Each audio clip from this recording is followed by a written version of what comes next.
we limit ourselves. And it's only us. There's nobody else that's doing it to you. You've chosen to adopt those beliefs. And once you push yourself outside of that comfort zone, what becomes possible is absolutely miraculous. What is this limiting belief in my case that I'm not a good person? What does it cost me in my past to think this way? What is it costing me in this present moment to think that I'm not a good person? And here's the kicker. If I don't evolve this, if I don't get deliberate, what is it going to cost me in the future to continue to think that I'm not a good person? And the law of attraction is one that works like this. You get back from the universe, from the world, what it is that you put out there in the world. And if you're putting out there into the world that I am not worthy of attracting something beautiful into my life, that the universe will respond back to you with exactly that message. If I'm lying to you about who I am, or I'm lying to you about whatever, there's no starting point. There's a false reality. You have to create the real reality.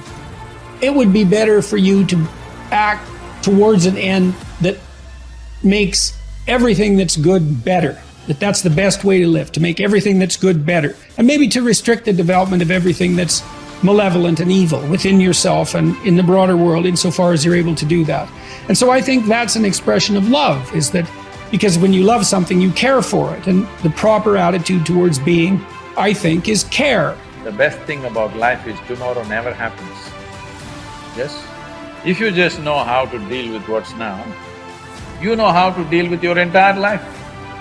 This moment, if you know how to manage your thought, your emotion and your body, rest, drama outside happens. But if this is like this will be joyful and wonderful no matter what's the drama around you. Yes? Oh, what if this happens, what if that happens? Yes, all those things can happen. But you came here to experience life, not to avoid life, isn't it? This is about being able to think like a champion, know what goes on in their heads, understand how you can relate it to your business and whatever you do to take yourself to the next level.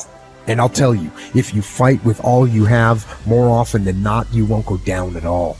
You will win. But you have to make that attitude a part of your everyday life. Do the extra repetition. Run the extra mile. Go the extra round. Make the right choices. Give the full measure. Make yourself stronger. Every day, comfort you versus growth you are in a fight. There's a war going on inside you. Comfort you versus growth you. Every day there's a fight, there's a battle, there's a war going on. And you need to decide who's gonna win the fight. It's a daily thing. And the more growth you wins against comfort you, the more you start to grow. The more you start to hit your goals, the more you start to have an impact, the more you start to love yourself. It's painful to understand how much of what you're doing isn't productive. So I'll give you an example. So I've done this a couple of times with classrooms full of students. Usually when I'm lecturing about career development, say, okay, how much time do you waste? So then I get the class to vote. How many of you waste 10 hours a day? It's like 10% of the kids will put up their hands. And it's interesting because I don't define what constitutes waste. I just ask the question. So they're diagnosing themselves, right? I'm not saying you're wasting 10 hours a day. I'm just asking. It's like, given your own attitude, how much time are you wasting? 10 hours a day. It's like 10% of the people put up their hands. Well, when you get to like 6 hours a day, 80% of the people put up their hands. So then we do the arithmetic. It's like, because I like doing arithmetic with people. People hate arithmetic, but I like doing it. It's like, okay, 6 hours a day. It's 42 hours a week. So let's call that a work week, 40 hours a week. So that's a work week. Let's say, what's your time worth? You're a university student. Well, it's certainly worth minimum wage, because obviously, but it's worth way more than that, because if you spend a productive hour when you're 20, then you gain the benefits of that hour for the rest of your life. So there's the compounding effect of time spent when you're young. So I say, well, let's assume your time's worth $50 an hour, which I think is an underestimate, but whatever. Let's call it 50. We can call it 25, but we'll call it 50. That's $2,000 a week you're wasting. It's $100,000 a year. It's like, how much better would your life be if you weren't wasting $100,000 a year? It's like, what is that over 40 years? $4 million. It's like, you're rich. You don't even know it. Quit wasting time. By your own definition. It's like people shake their heads. Well, I never thought about it that way. It's like, yeah, think about it that way. Don't waste your damn life. I know I'm a weak man. I know that I have sinned. I know that I am not perfect. But if I could have a person who's so much wiser than me, if I could look out into the future and my highest, best, strongest, happiest, boldest self could step in this situation, how would my better self advise me now? And you'll always find that your better self will say, calm down. It's not that big of a deal in the bigger picture. You're stronger than you know. Believe in your ability to figure this out. Take a breath. Take a couple breaths. Know that you could make the situation awful and make yourself feel bad, but that's your choice. Your highest self would tell you, you know what? Handle this well so you can respect yourself later. Your best self would say, handle yourself well now, just to prove that you can. Your best self would say, you know what? If you handle yourself now, you have fewer regrets later. Your best self would say, you know what? Instead of being angry, try to be compassionate. Because from compassion and love comes a greater power to influence than you'll ever have as an angry little child. Oof, your older self, they'd tell you, they'd learn you. They'd give you the messages that you needed to hear. What would you do as your highest self? I like my trigger for myself is when I feel those negative emotions, I ask a very specific question. My question is, if I was acting as my highest self now, what would be my next right action of integrity? Coming from a place where I want to be happy as a human being, how would I reply to this? And that changes the game. The questions we ask ourselves in moments of conflict dictate the answers and the way in which we behave. And so I say to you, take a beat, ask the questions, wonder why you're so upset, and let it go.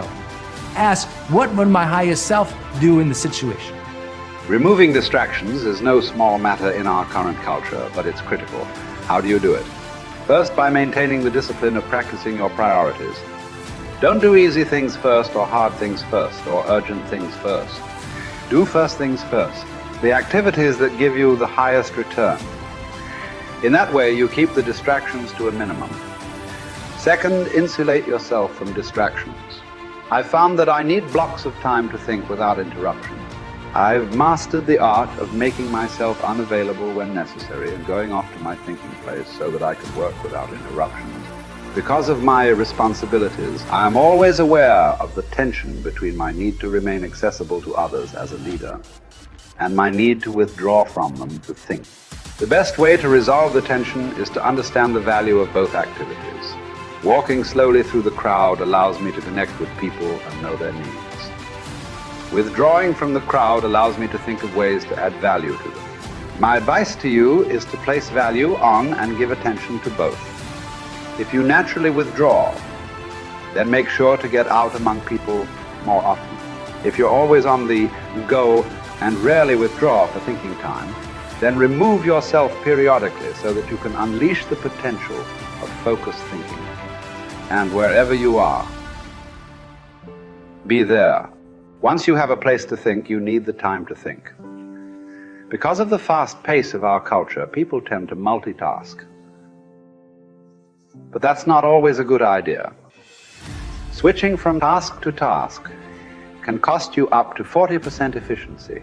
According to researchers, if you're trying to accomplish many things at the same time, you'll get more done by focusing on one task at a time, not by switching constantly from one task to another.